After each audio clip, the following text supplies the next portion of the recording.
I do a lot of work with state and local government agencies as well as federal agencies, and I see a lot more similarities between the two than differences.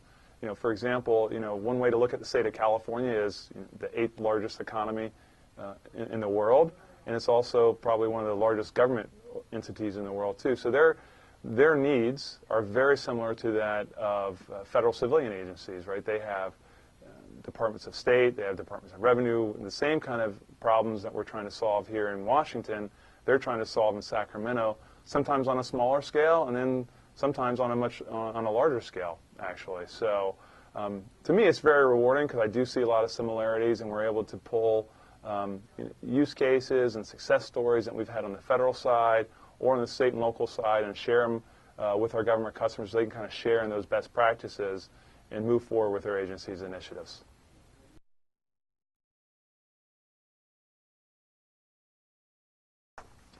The greatest technology challenge that I see out there today is maybe not a technology challenge, but a budget challenge, right? Because more and more we're having to do more with less, and there's obviously less budget dollars available, not only in D.C., but all of the state and local government agencies that we deal with.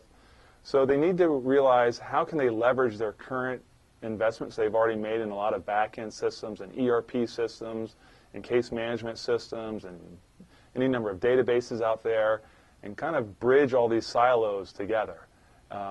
Adobe has a way that we can help them do that, and that's been, I think, very rewarding for us, and we've been successful helping them do that. So that's number one, I think, is the biggest challenge right now out there is budgets and how they can do more with less. Customer experience is obviously one driver that will help them solve those issues, driving more and more of those business processes online. And then, like we've talked about earlier, the cloud mandate out there will also help them solve some of these budget issues.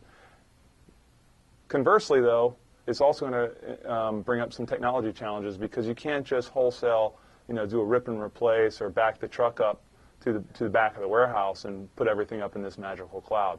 There are going to be technical issues that are going to have to be worked through.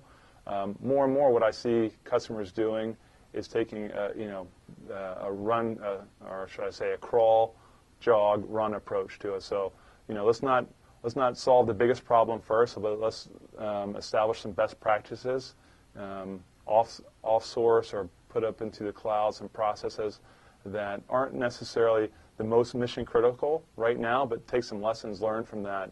And then, as they gain experience, move more and more of these processes and these applications offline to the cloud.